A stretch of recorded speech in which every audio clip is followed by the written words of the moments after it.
मंडळी वरदे हरी विठ्ठल श्री ज्ञानदेव तुकाराम पंढरीनाथ भगवान की जय माऊली ज्ञानेश्वर महाराज की जय अवधूत चिंतन गुरुदेव दत्त माऊली आज हा टाळ घेऊन टाळाच्या नादामध्ये तुम्ही माऊलींच्या पालखी सोबत चालत आहात.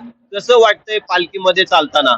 आनंद वाटतो आनंद टाळ बोलेची पडिला नाच माझ्या संगे देवाजीच्या दारी आज रंगला भंग देवाजीच्या दारी आज रंगला भंग. किती दिवसापासून हा टाळ तुम्ही वाजवत माऊलींच्या पालखीमध्ये चालत आहात? माऊली सांगायचं म्हणलं तर माझे आयुष्य 40 वर्षे माझे वारीत गेले. मी धाराशिव जिल्ह्यामध्ये एक तेर म्हणून गाव आहे, त्या गावामध्ये संत गुरुबा काका त्या गावामध्ये राहतात आणि त्या संत गुरुबा काकाची आमच्या गुरुनी अण्णा महाराज मेंढेकर म्हणून त्यांनी 40 वर्षे सेवा केली आणि आम्ही त्यांच्या ध्येय ठेवल्यावर पालखी काढली. पंढरीती मेंढा 40 वर्ष झालं खंडन नाही आणि आळंदीची वारी 10 वर्ष झालं कंटिन्यू आहे. निश्चयाचे बळ तुका म्हणे हेच फळ.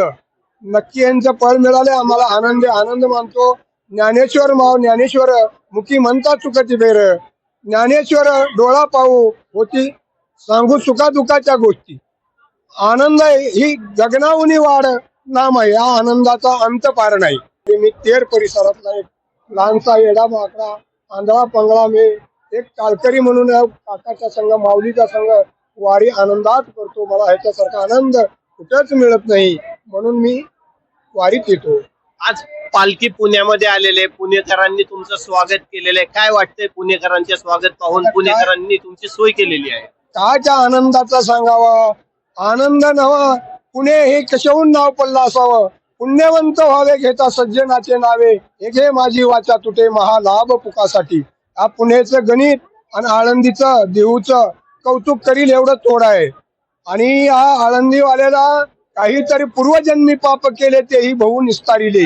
त्यांचं काहीतरी पुण्याचा वाटा इथं म्हणून एवढं वारकरी बंधू माझे येथे त्या पुण्यामध्ये एवढे खपतेत.